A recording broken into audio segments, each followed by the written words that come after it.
Bonjour à tout le monde, bonjour au peuple camerounais, bonjour à la grande famille du MRC, bonjour à tous les combattants de la liberté, bonjour aux frères épris de justice, bonjour à nos camarades en Bastille, bonjour à tout le peuple de notre pays, bonjour aux frères et sœurs fatigués de vivre dans cette dictature. Bonjour à tous ceux qui nous soutiennent, tous ceux qui nous regardent, tous ceux qui sont de notre côté. Bonjour à tout le peuple du monde entier. Alors je suis venu très rapidement pour qu'on essaye de parler de cette marche qui a eu lieu aujourd'hui avant que la manipulation ne prenne l'ascenseur de l'autre côté. Il va falloir que nous essayons nous-mêmes déjà de discuter, de travailler, d'expliquer et de parler de cette marche.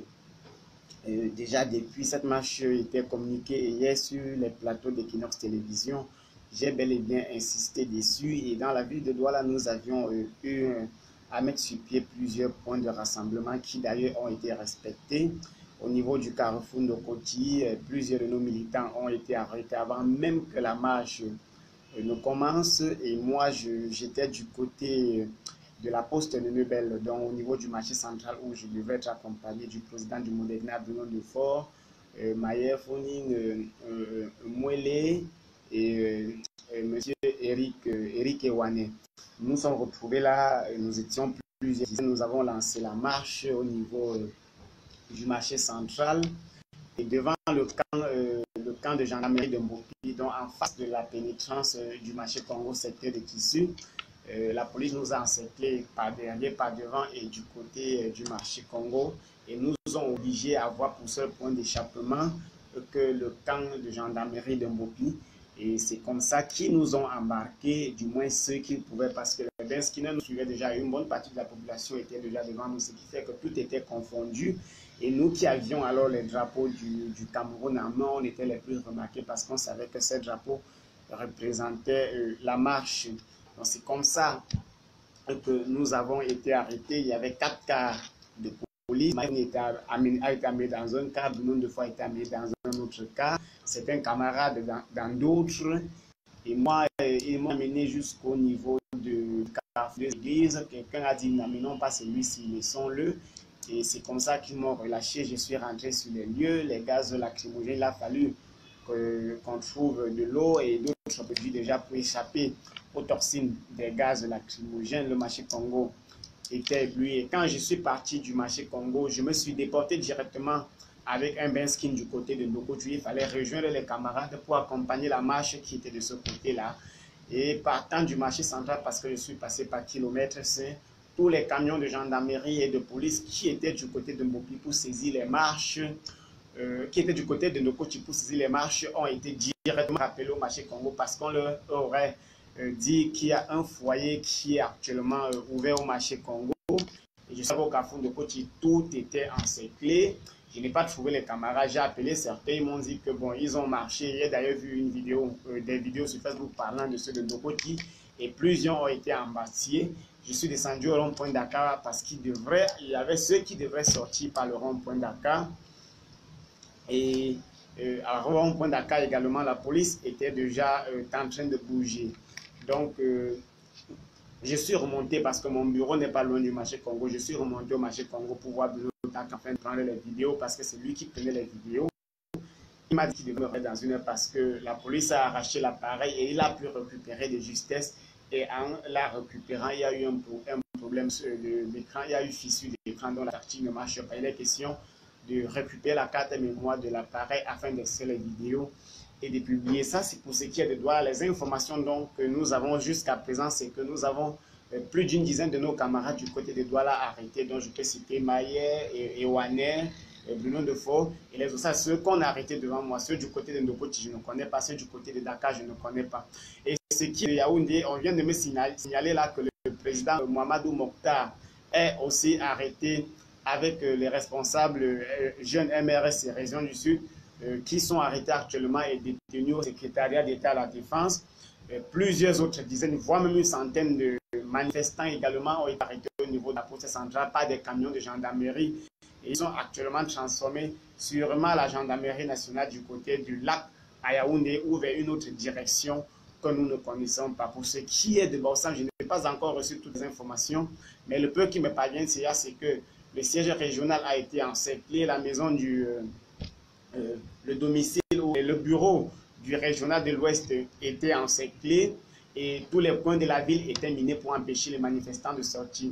Alors il va falloir que vous reteniez ceci. Le MRC n'a pas dans sa stratégie de manifestation la mobilisation des foules dans une même place, dans un même endroit, parce que nous savons qu'il est très difficile pour nous de nous regrouper, parce qu'on sait si par exemple on explique au peuple que ce rond-point Dakar qu'il y aura la manifestation, on va déporter toute l'armée du pays, on va même appeler les contingents du Nord, pourquoi ne même pas louer des équipements en Guinée équatoriale pour les diriger vers le rond-point Dakar. Dans notre stratégie consiste donc à faire des foyers de sortie un peu de partout dans la ville.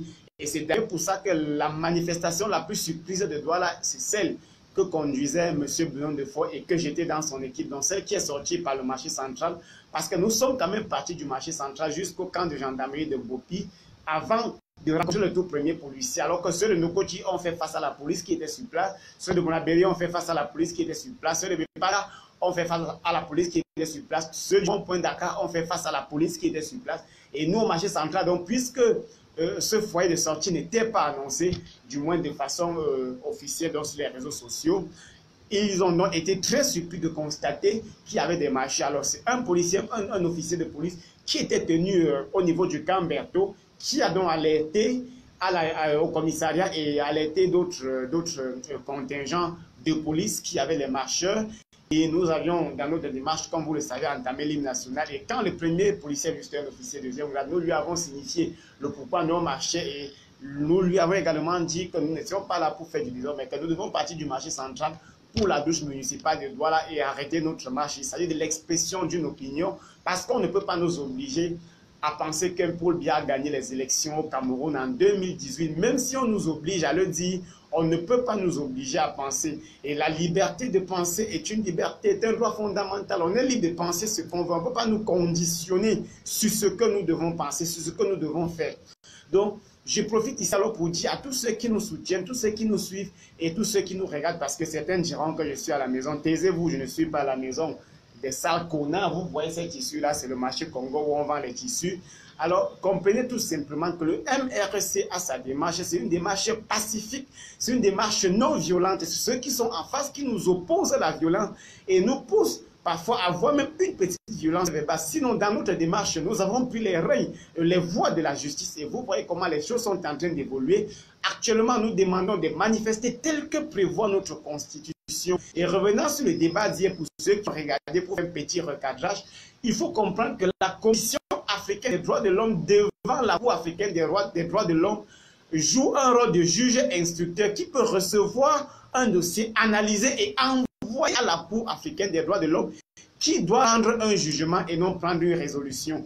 Parce que hier, je n'ai pas eu le temps de bien peser face à ces avocats Lolo qui étaient devant moi et qui disaient vouloir lire les textes. On se demande même comment ils font pour avoir ces diplômes.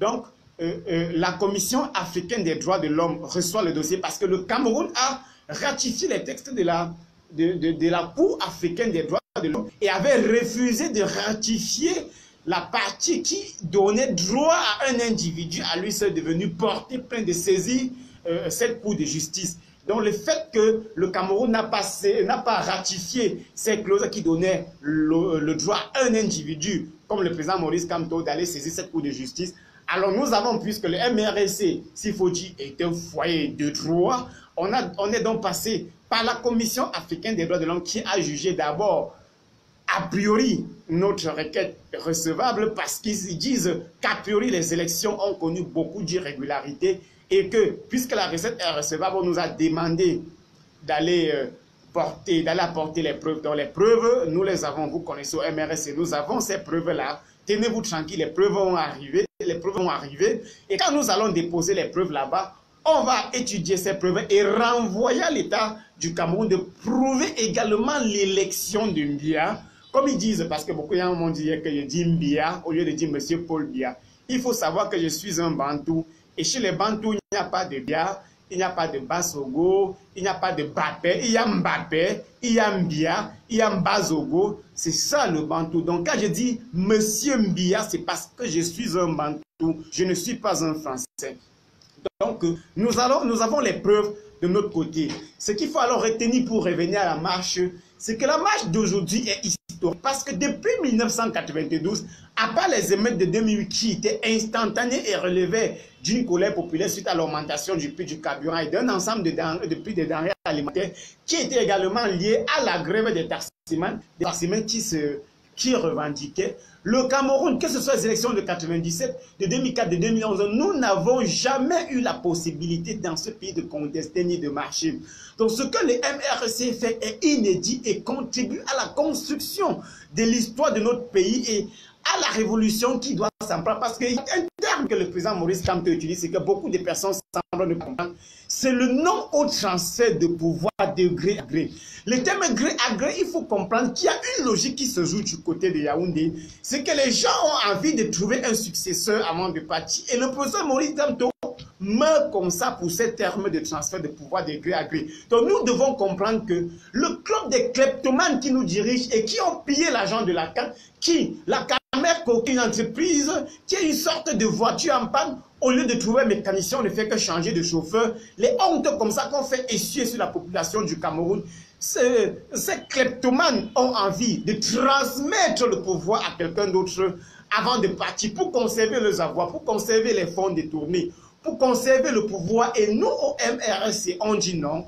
La justice doit régner et le peuple doit décider de qui a fait quoi, qui va gouverner ce pays.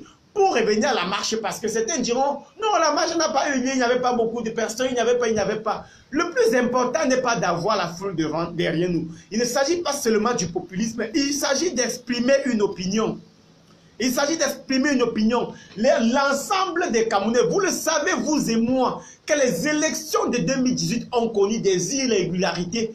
Et M. Mbia, jusqu'à présent, sur la base des preuves que nous n'avait pas gagné cette élection. Donc, vous pouvez démontrer le contraire. Alors, la seule chose que nous demandons, c'est soit on part au recomptage des voix, bureau par bureau, pour établir la vérité des urnes. Et si Mbia est proclamé vainqueur sur la base d'un recomptage bureau par bureau, le MRC va passer à autre chose. Alors, on ne peut pas orchestrer fabriquer une comédie qu'on présente au lieu du peuple. Et puis on dit le Conseil constitutionnel a décidé, passons à autre chose. Nous, au MRC, on refuse ça. Alors, la marche d'aujourd'hui a pour rôle de dire non seulement à la communauté nationale, mais surtout à la communauté internationale, que regardez comment les marches pacifiques sont réprimées dans un pays qui se veut démocratique. Donc nous sommes sortis pour qu'on nous arrête comme ils ont l'habitude de nous arrêter. Et puisqu'ils nous ont arrêtés, ils ont arrêté nos camarades, ils m'ont arrêté, je ne sais pas pourquoi ils m'ont relâché, ils ont arrêté les Bruno, ils ont arrêté les Maillet, ils ont arrêté les autres. Alors le monde continue de comprendre que le Cameroun n'est pas la démocratie dont Paul Biya avait fait comprendre avec sa clique. Et que tout ce qu'il vante, M. Mbia ne pratique pas la démocratie et veut diriger un pays comme une colonie. Je ne sais pas si c'est parce qu'il a étudié en France à l'époque de l'administration des colonies et qui pense qu'il continue d'administrer une colonie au lieu de gérer un pays. Nous restons déterminés. Il ne s'agit pas d'un combat de haine. Certaines personnes peuvent apporter des connotations tribales pour faire la diversion et détourner l'objectivité de notre combat. Mais vous savez au fond de vous qu'à part l'hypocrisie et la haine, M. Kamto est l'homme là qui devrait gérer ce Cameroun parce qu'il a les capacités. Et que ce soit les capacités intellectuelles, parce qu'il a la volonté, parce qu'il a la quintessence, il a la matière grise dont nous avons besoin pour redresser ce pays.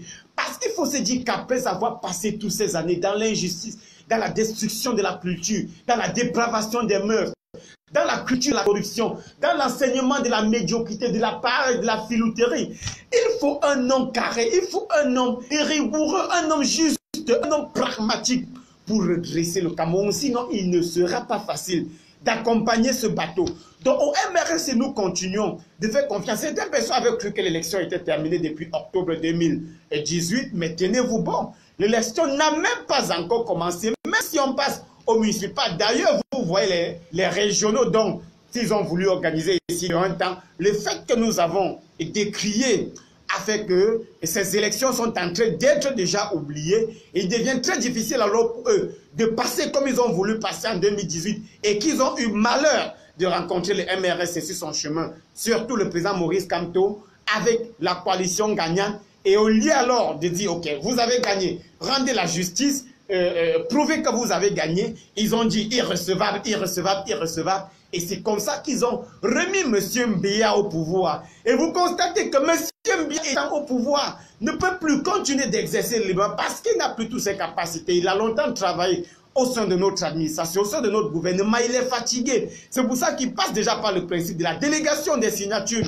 pour commencer le transfert de pouvoir de gré à gré de façon progressive, parce que déléguer permanemment, parce qu'il ne s'agissait pas tout simplement de la délégation des signatures, mais d'une délégation permanente des signatures. Ça veut dire que d'une remise permanente de l'autorité des signatures du président de la République entre les mains d'un individu.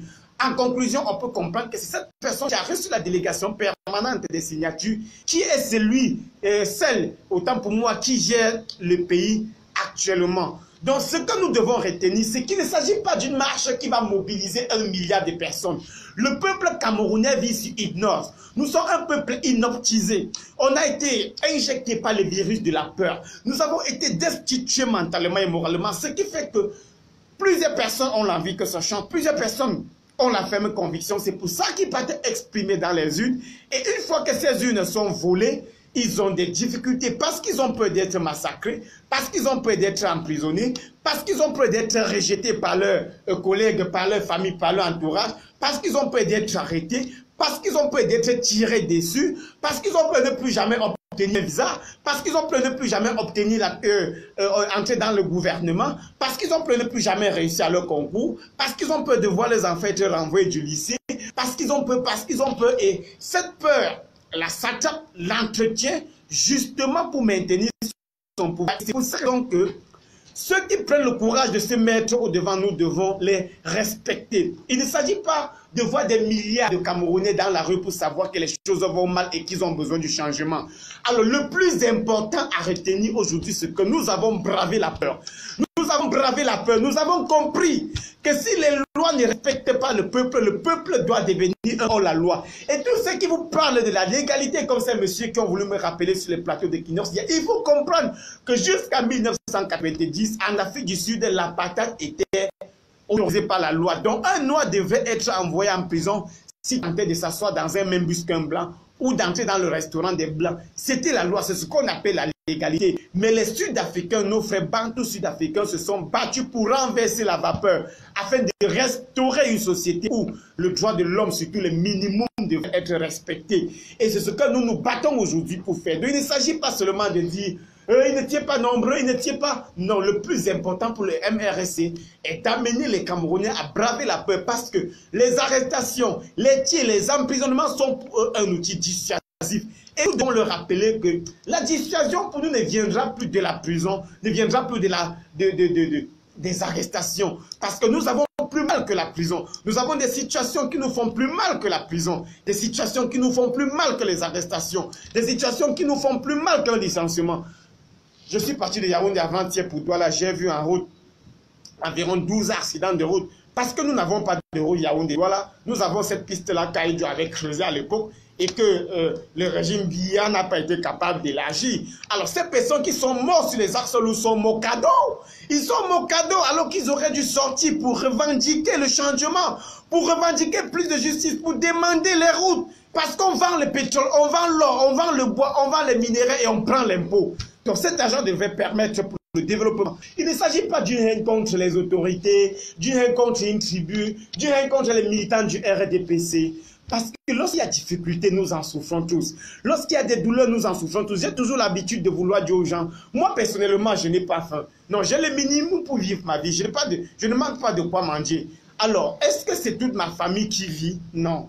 Est-ce que c'est tous mes amis qui vivent? Non. Est-ce que c'est tous mes collègues qui vivent? Non. Est-ce que c'est tous ceux qui sont autour de moi qui vivent? Non. C'est pour ça que je me bats. Et les gens devraient comprendre qu'il faut se battre jusqu'au bout. Donc, ne pensez pas que ceux qu'on a arrêtés aujourd'hui disent courage. Non. Non, il faut comprendre que l'esprit même qu'a un marcheur dans le régime, est un esprit de révolution et de liberté. Donc on n'a plus peur des arrestations.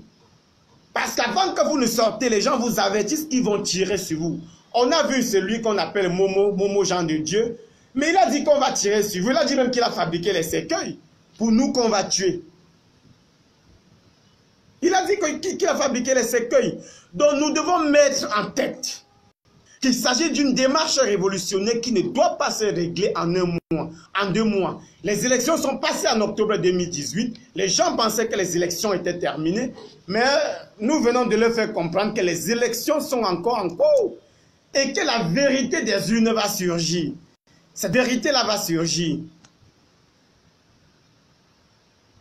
Cette vérité-là va surgir. Donc moi, je n'ai pas eu peur. Lorsqu'ils m'ont arrêté, j'ai dit que ok, comme ils m'ont arrêté, c'est bon. Au moins, je sais que je suis entre les mains de la police. S'ils me mettent en prison, j'aurai un numéro d'écrou. Je vais purger ma peine parce qu'il y a un conseil, le professeur et le président, surtout, je dirais, le président Maurice Kamto m'a donné l'autre jour, que je ne vais jamais oublier, c'est qu'il m'a dit ceci. La prison, Fautine, c'est le motif. C'est le motif qui fait l'état d'esprit du prisonnier. Si on t'arrête parce que tu as violé un enfant, tu auras des difficultés de rester en prison. Et même lorsqu'on va vouloir te libérer, tu auras peur. Parce qu'au quartier, la prison va commencer. Qu'est-ce que les gens vont dire? Si on t'arrête parce que tu as volé, tu auras des difficultés de rester en prison. Parce qu'il y a cette culpabilité-là.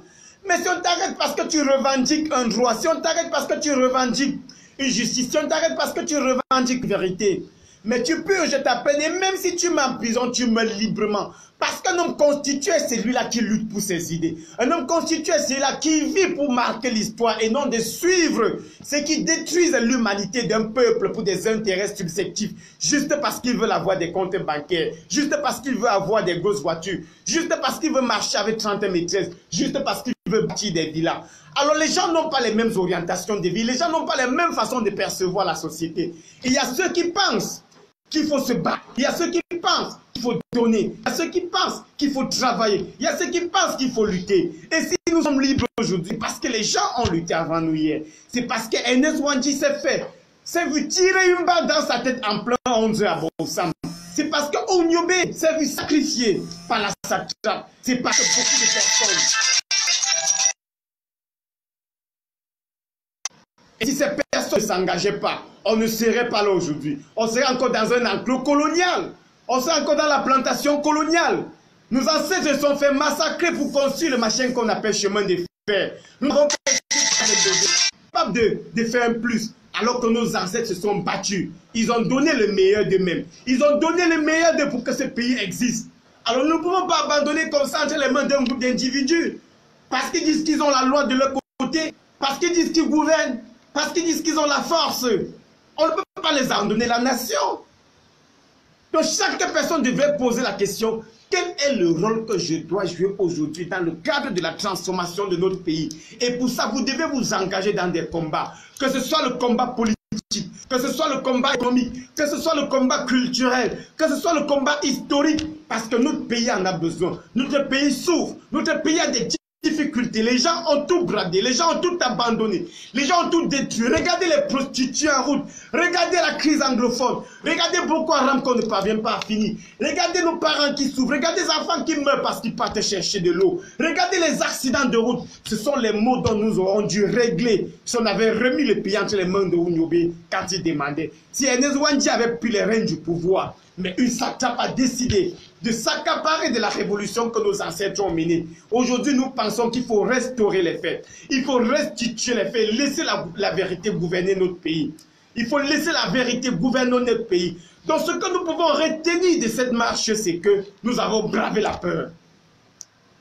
Nous avons bravé la peur, c'est le plus important. Nous avons bravé la peur. Nous avons compris qu'il faut arrêter d'avoir peur. Le 8, nous allons encore marcher. Et après la date du 8, nous allons demander au directoire du MRSC de programmer la marche jusqu'à ce que la vérité soit restaurée. Jusqu'à ce que le président Maurice Kamto soit libéré. Jusqu'à ce que nos militants embâtiers soient libérés. Jusqu'à ce que cela décide de mettre fin à la crise anglophone. Jusqu'à ce que la vérité des urnes soit dite. Jusqu'à ce que notre pays commence à connaître la punition des crimes économiques, la punition des détournements, jusqu'à ce que la corruption soit punie, jusqu'à ce que notre pays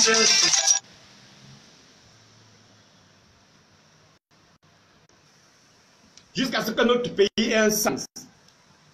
Tant que nous n'arrivons pas là, tant que nous ne nous engageons pas, nos enfants vont nous en vouloir. Nous disons merci à nos parents pour avoir lutté. En fait, la génération née en 1920, la génération 1920, 1940, 1950, ceux-là ont lutté. Mais ceux qui n'en sont nés à partir de 1970 ont abandonné la lutte, ont abandonné le pays et la satrape qui aujourd'hui à Yaoundé a récupéré. Donc nous devons nous battre. Nous devons nous battre, mener des luttes. Il ne s'agit pas seulement de faire la politique. Engagez-vous dans des projets. Je vous encourage dans l'entrepreneuriat. Je vous encourage dans des initiatives économiques. Je vous encourage dans des initiatives culturelles. Parce qu'il y a tellement de choses à faire pour ce pays. Tout a été abandonné. Tout a été abandonné. C'est pour ça que nous nous battons. C'est pour ça que le MRSC se bat. C'est pour ça que le MRSC se bat. Donc ne lâchons pas. Que les gens ne vous disent pas que vous étiez combien à marcher. Cela ne compte pas. Le plus important, c'est que nous avons marché. Et nous avons les preuves que nous avons marché parce que nos camarades sont encore arrêtés comme les marches du 26. Oui, comme les marches du 26. Ils sont encore arrêtés. Sûrement, ils seront encore transférés au camp de concentration à Yaoundé. Où ils seront jugés au tribunal militaire alors qu'ils marchaient les mains nues. Sûrement encore. Mais nous sommes avec eux. Moi, je dirais cette détermination, ce courage-là que j'ai rencontré certains en prison. Ils sont déterminés, ils sont confiants. Ils savent qu'il faut lutter pour se libérer. Ils savent qu'il faut lutter pour marquer son temps. Ils savent que tous ceux qui se taisent devant les injustices sont complices. Ils le savent. C'est pour ça qu'en prison, ils n'ont aucun problème. Ils ont le moral haut. Ils ont le moral haut. Ils ont le moral haut. Aujourd'hui au moins, la peur a été bravée. La peur a été bravée. Donc, respectons le combat qu'ont mené nos ancêtres. Et ceux qui sont nés à partir de 1970, rejoignez la révolution. Parce qu'après 92, vous avez baissé les bras. On peut vous comprendre. La douleur, la torture, l'isolement. Mais on ne peut pas lâcher parce qu'il s'agit de l'histoire de notre pays. Il s'agit de l'avenir de nos enfants. Il s'agit de ce qu'on dira de notre génération, de ce qu'on dira de notre époque.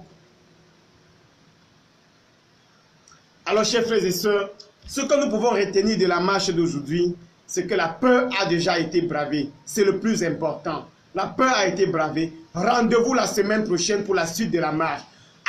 Actuellement, je vous parle, le président Mohamedou Mokhtar avec certains cadres du parti sont au secrétariat d'État à la défense où la satrape juge ceux qui contestent le pouvoir de Paul Biya.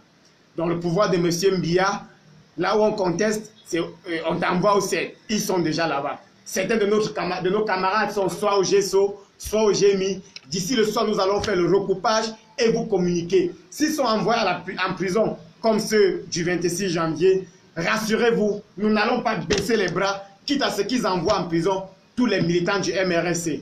Je pense quand même que s'il faut pas calculer 14%, parce que c'est ce qu'ils ont attribué au MRSC.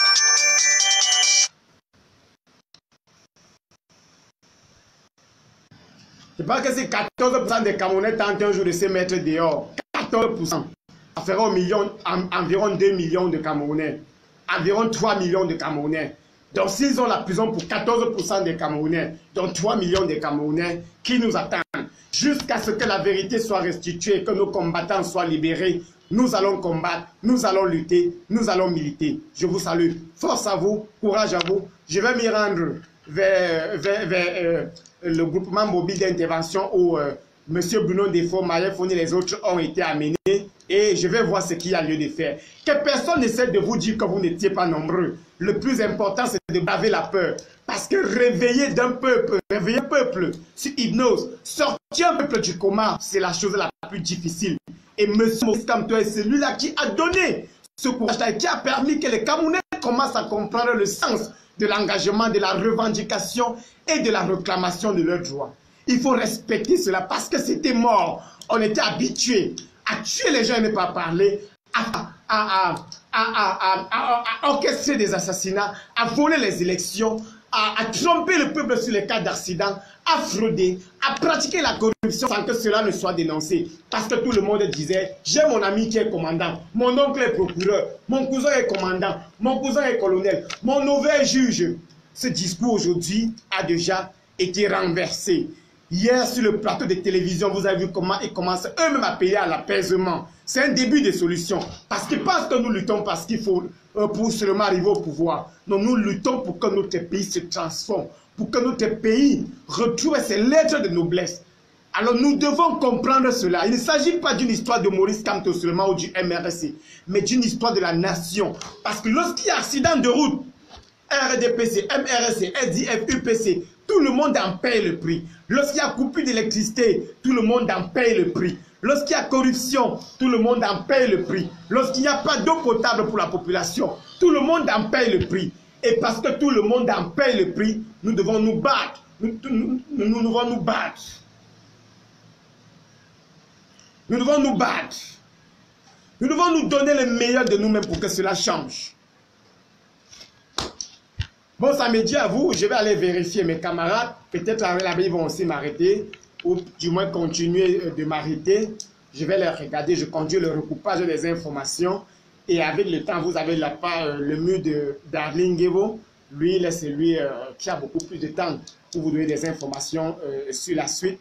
Et nous allons continuer le recoupage pour savoir combien de nos militants déjà ont été arrêtés, où est-ce qu'ils se trouvent. Nous allons suivre de près le déroulement de la suite. Nous n'allons pas lâcher parce que la semaine prochaine, les marches continuent. C'est déjà une bonne chose comme ils ont abandonné l'esprit des élections illégales qui voulaient organiser, appelées élections régionales, alors que les conseils municipaux sont illégitimes parce que le mandat a déjà été fini et au lieu d'élire d'avoir les nouveaux conseils municipaux pour qu'ils élisent les conseils régionaux, ils ont voulu prendre la précipitation justement. Nous avons pris de contre-pied et ils ont oublié cette idée-là.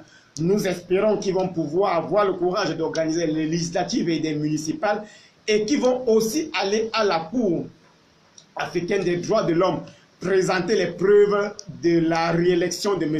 Mbiya à la tête du Cameroun et que la Cour constitutionnelle, qui est une cour illégale parce que ses membres ne respectent pas les règles du droit, vont aller là-bas dire que nous avons rendu un verdict, nous, la Cour constitutionnelle, alors que nous n'avions pas nous-mêmes été des membres, je dirais, légaux. Parce que ces membres sont à la plupart des temps des avocats, des membres du RDPC, ainsi de suite, alors que la loi ou les textes qui régissent le fonctionnement de la Cour constitutionnelle interdisent ça. Donc ces textes ont déjà été violés. Ça veut dire que par principe, cette Cour n'était pas digne de rendre justice. Et au-delà de ça, même les résultats compilés par les camps ont donné 100% et plus. Donc nous avons, pour ceux qui attendent les preuves du MRC, nous avons ces preuves, nous allons les présenter. Le combat va continuer. Il ne s'agit pas de ce qu'il veut faire au peuple, que le MRC est un parti insurrectionnel. Non, il s'agit de la démonstration de la grande violation des droits de l'homme au Cameroun,